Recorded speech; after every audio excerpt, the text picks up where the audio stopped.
It starts like any other school day. The sun is out, the bell has just rung, and kids flood into the playground with the loud, messy energy only recess can create. Shoes scrape the ground, someone is already arguing about the rules of a game, and a football is kicked a little too hard, rolling across the yard. Just as it slows to a stop, the soundscape changes. The cheerful noise of children fades under a low, dramatic hum. Heavy, cinematic music rises, the kind that feels far too serious for a school playground. The camera lingers on confused faces. A few kids stop running. One looks straight at the camera like something strange is about to happen. The football gently bumps into a pair of black boots. The camera tilts up.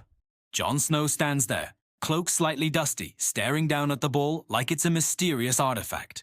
Cut to Daenerys walking past a set of swings, her expression torn between curiosity and disbelief. She reaches out and lightly pushes one swing, watching it move back and forth as if expecting fire to come out of it. Tyrion steps into frame next, squinting at the school building. "This is a very unimpressive castle," he mutters. Arya's already gone, until she suddenly appears behind a group of kids who jump in surprise. The Hound hears the school bell ring again and flinches like it's a war horn. The music cuts abruptly. Silence for half a second. Then a kid, breaking the tension, asks the only logical question. Are you guys actors or something?" Another kid whispers, "No way. That's Jon Snow." Laughter bubbles up. The seriousness collapses. The fantasy world crashes headfirst into reality, and the audience instantly understands. This is not Game of Thrones as we know it. This is something completely different. The narrator comes in calmly, almost amused, as the characters and kids stare at each other in mutual confusion. What you're seeing isn't a battle, a prophecy, or the fight for a throne. It is extant, possibilité rostin. It's a simple question taken to its most unexpected extreme. What would happen if the most serious characters from a dark fantasy world suddenly showed up at a normal school during recess? No scripts from Westeros apply here. No one bows. No one listens to titles. The only power in this place belongs to the whistle, the bell, and the kids who already know the rules. This video is built on contrast. These characters are used to commanding armies, surviving brutal worlds, and making life or death decisions. But here, none of that matters. They don't know how tag works. They don't understand why everyone lines up for the slide. They don't get why losing a game isn't the end of the world, and that's exactly the point. By dropping them into a playground, we strip away the epic scale and see what's left behind. Confusion, humor, vulnerability, and surprisingly, joy. Over the next 10 minutes, you'll watch Jon Snow try to follow rules he didn't hear. Daenerys attempt to lead kids who refuse to be commanded. Tyrion outthink everyone in the simplest games. Arya blend in effortlessly, and the Hound struggle with the idea of fun. The kids aren't impressed by swords or dragons. They care about fairness, teamwork, and whose turn it is next. This isn't about mocking these characters. It's about reimagining them. For a moment, the fantasy world steps aside, and we remember something universal. No matter who you are, recess puts everyone on the same level. The first few minutes are pure chaos. The characters arrive on the playground like visitors from another planet. Jon Snow listens carefully as a kid explains the rules of football, nodding seriously, only to immediately break them by picking up the ball and running the wrong way. The kids shout, laughing, and one yells, "No, you can't do that." Jon stops, embarrassed, and quietly says, "I'm sorry, I didn't know." Arya, on the other hand, adapts instantly. When the game switches to tag, she's already gone, darting between kids, climbing, hiding, reappearing with a grin when no one expects it. Daenerys tries to organize teams, speaking with authority, but the kids interrupt her constantly.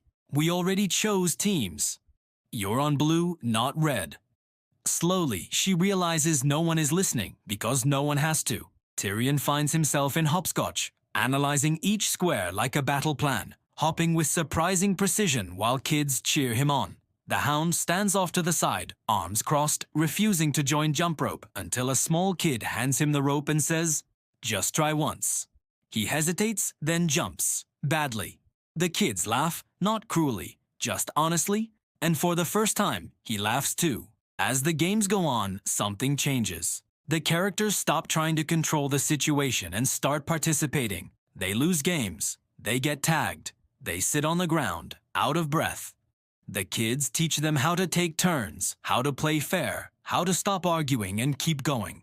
There's no winner that really matters. What matters is that everyone is running, smiling, and forgetting who they're supposed to be. Eventually, the bell rings again. The sound cuts through the playground and everything slows. Kids groan, knowing recess is over. The characters look around, surprised at how quickly time passed.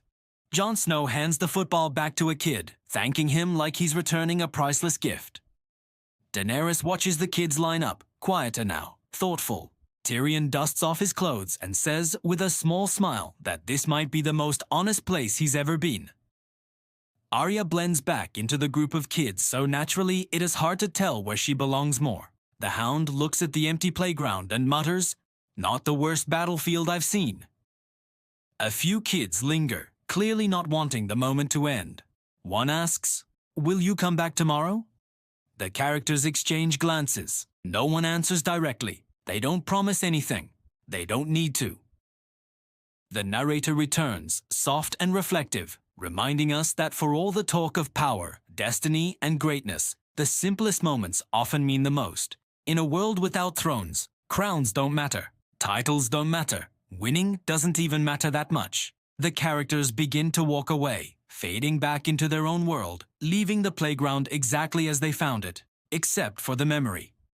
The final shot freezes on a group photo. Kids smiling, characters relaxed, everyone equal for a moment. The screen fades out as the narrator delivers the final thought. Even the greatest legends were once just kids who needed time to play. And maybe, somewhere between dragons and dodgeball, that's what makes us human.